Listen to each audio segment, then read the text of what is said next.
Quels sont les principaux aliments responsables de l'excès de sel en France? Alors, pas seulement en France, dans tous les pays occidentaux, à peu près, c'est à peu près la même chose chaque fois que ça a été étudié, à quelques variantes près, mais en gros c'est la même chose.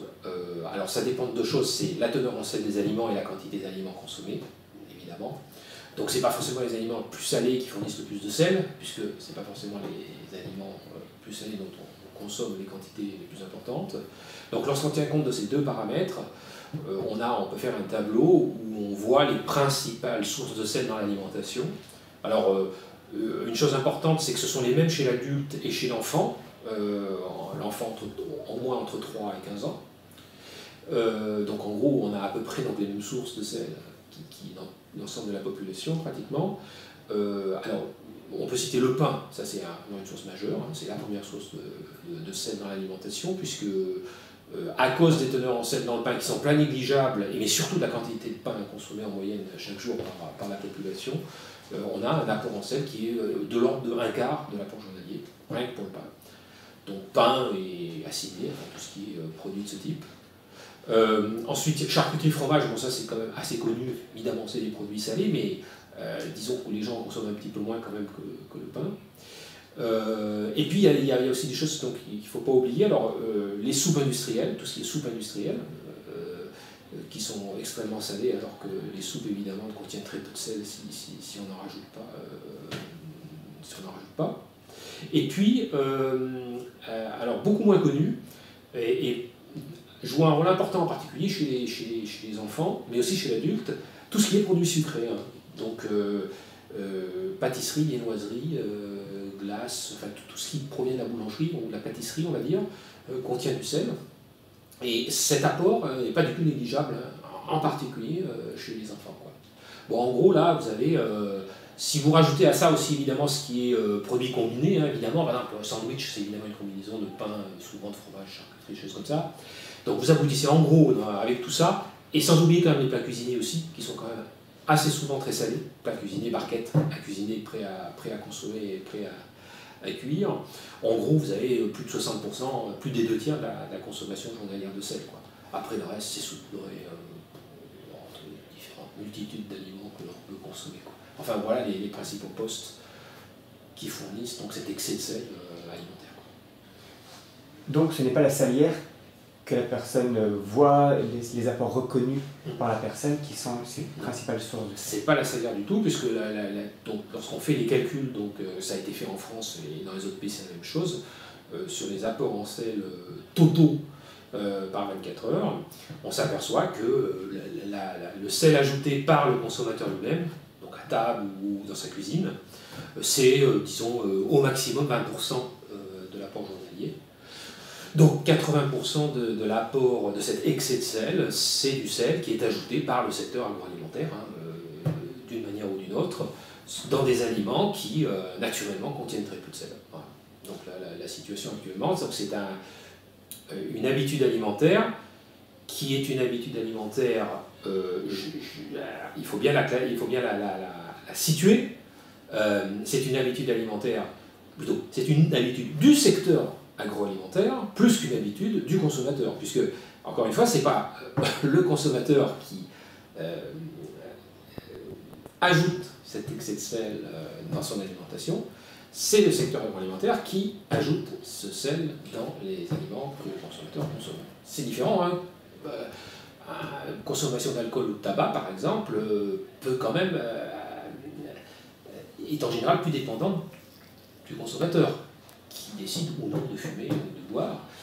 En ce qui concerne l'excès de sel, et c'est la même chose pour l'excès de sucre ou de graisse, enfin, tous ces problèmes de déséquilibre nutritionnel, si mauvaise habitude il y a, c'est bien du secteur agroalimentaire. Hein. Bon, évidemment, il y a aussi des déviances individuelles où des gens vont consommer en quantité anormale certains aliments de manière complètement déséquilibrée.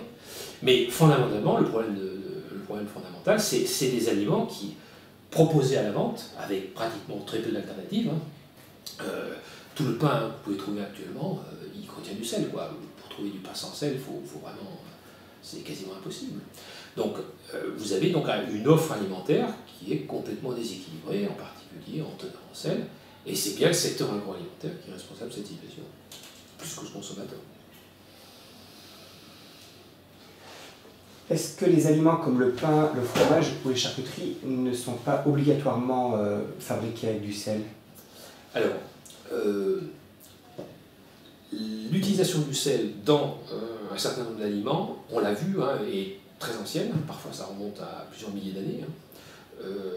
Donc c'est le cas justement dans les formules de charcuterie fromage, dont certaines recettes datent de quelques milliers d'années, où il y avait déjà du sel, qui à l'époque, c'est vrai, servait plutôt de conservateur, hein, mais donc ce sel évidemment on le retrouvait dans les aliments, hein, que ce soit végétaux ou animaux.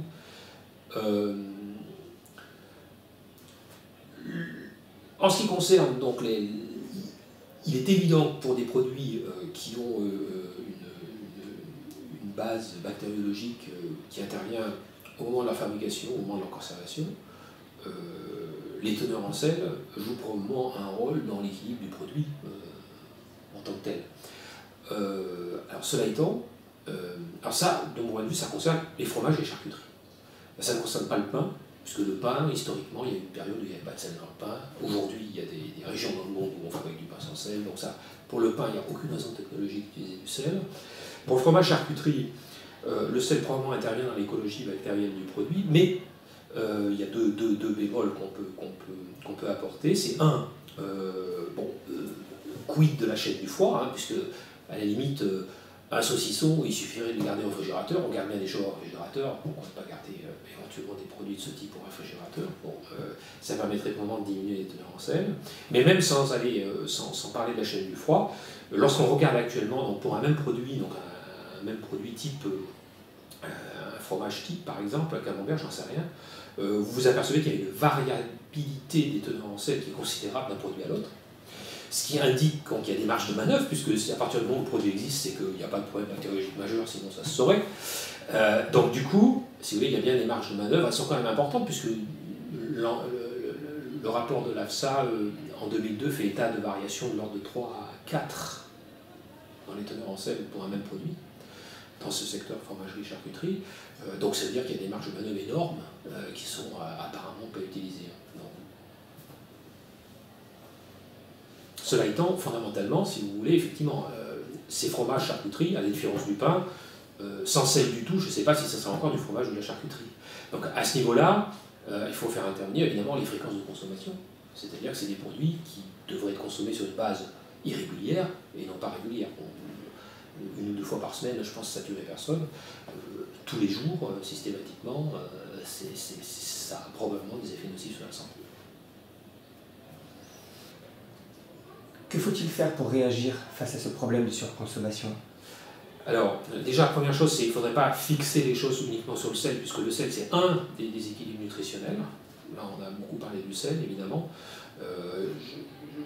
Les estimations de dépenses de santé ou de nombre de malades ou de morts liés à l'alimentation, au déséquilibre nutritionnel, sont liés aussi au déséquilibre en type de glucides consommés, en type de lipides consommés également, et aussi une alimentation en général, par ailleurs très appauvrie à cause des modes de transformation des aliments naturels en éléments nutritifs qui ont en général des effets positifs sur la santé, hein, vitamines, minéraux et autres. Donc c'est cet ensemble ces différentes caractéristiques d'une alimentation beaucoup trop transformée qui doit être pris en compte. C'est-à-dire que le problème de l'excès de sel en lui-même, essayer de lutter contre ce problème-là sans prendre en compte les autres problèmes alimentaires, n'aurait pas une énorme utilité, puisque les bénéfices santé obtenus par les améliorations que l'on pourra avoir sur la consommation de sel seraient limités de toute façon très vite par les autres déséquilibres nutritionnels que l'on va trouver. Donc le point important, c'est quand même de considérer l'alimentation, et c'est quelque chose de global, avec des effets santé qui sont importants, c'est-à-dire que le mode alimentaire joue un rôle majeur dans le développement des pathologies chroniques. C'est pas l'unique facteur qui intervient, il y a aussi d'autres paramètres comportementaux qui vont intervenir, mais disons que l'alimentation en général joue un rôle majeur. Et là, de mon point de vue, le seul discours que l'on peut avoir aujourd'hui face à l'offre alimentaire qui est proposée, qui est une offre donc pléthorique, hyper transformée, qui ne répond absolument pas aux besoins physiologiques de l'organisme, c'est de revenir, quand je dis revenir, il ne faut pas être nostalgique du passé, disons que c'est plutôt de repenser par rapport à une alimentation beaucoup plus basée sur des produits naturels, qui par définition sont beaucoup plus adaptés aux besoins physiologiques de l'organisme, puisque c'est avec ces aliments-là que l'organisme humain a évolué sur des périodes extrêmement longues, comme les autres espèces de mammifères. Et donc, vraiment, le seul conseil que l'on peut donner aux consommateurs d'une part, mais plus fondamentalement à la société, puisque c'est un problème sociétal, à mon avis, il peut être résolu collectivement et non pas individuellement, même si un consommateur particulier peut probablement résoudre en partie ce type de problème en ce qui le concerne, s'il peut, en termes de temps et d'argent, mais c'est revenir à une alimentation donc, beaucoup plus naturelle, physiologique, quoi. Donc des aliments beaucoup moins transformés, quoi. Beaucoup moins transformés. Et à ce moment-là, par définition, ça résout une grosse partie du problème de l'excès de sel, des déséquilibres en glucides ou en lipides, ou des problèmes d'appauvrissement en micronutriments.